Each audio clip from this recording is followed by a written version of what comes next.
Hello and happy Monday from Sweetness at Radically Rational and radicallyrational.com.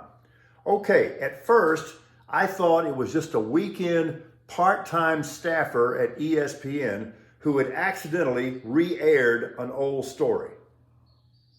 No, turns out Ja Morant really is that big an idiot.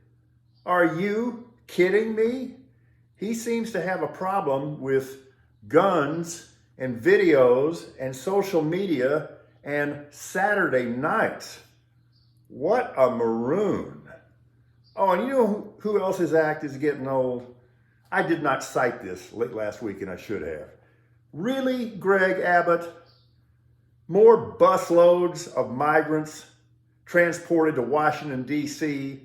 and released in front of Kamala Harris and on her Really? Do you really think that is a constructive act in any way? This is a word I don't use very often. Well, every now and then when it's warranted. Greg Abbott, you're an uncommon asshole. Are you kidding me? That's leadership? That's governance? Okay, so I told you how much I like Doc Rivers. He's just a wonderful man. Doc Rivers says he intends to return as coach of the 76ers next year. Brother, I don't know how to tell you this, but that's not going to have anything to do with your intentions. Got a game 7 problem, and the optics are not good. Jason Tatum, dang, 51 points, 13 boards. So now the Celtics are on their way to the Eastern Conference Finals, where they will play the Miami Heat for the second straight year. This is a really great story. I've always considered perseverance to be the master virtue, the one from which all other virtues flow. This is too good. Veteran defensive end Shane Ray is back in the NFL for the first time since 2019 after signing with the Bills over the weekend. Now, if you'll recall, he was a stud with the Broncos until a series of injuries and surgeries interrupted his NFL career. Now he's back. That's perseverance, and that goes for golfer Jason Day, too. That made me happy. He wins the Byron Nelson yesterday to post his first tour victory in 5 years. You remember, for a while, he was the number 1 ranked golfer in the world.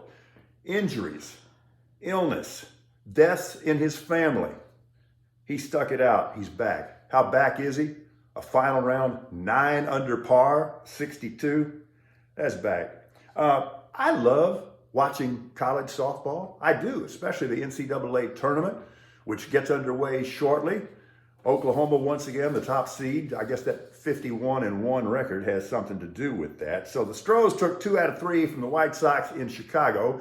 That's a good thing. Some of those young players coming around right now, about to get some injured veterans back. So now, you know, the Stros just stay kind of right where they are. They stay in Chicago. They just go to the north side of town where they will play the Cubs. And you know who could get pretty good pretty quick? Your Houston Texans. More on that tomorrow. I do want to invite you to radicallyrational.com and the news blog that's posted. I've got some more about my theory that those of us who are adamantly opposed to Donald Trump, the best thing we can possibly do is just let him talk anytime he wants to. Have a great Monday. We're Radically Rational.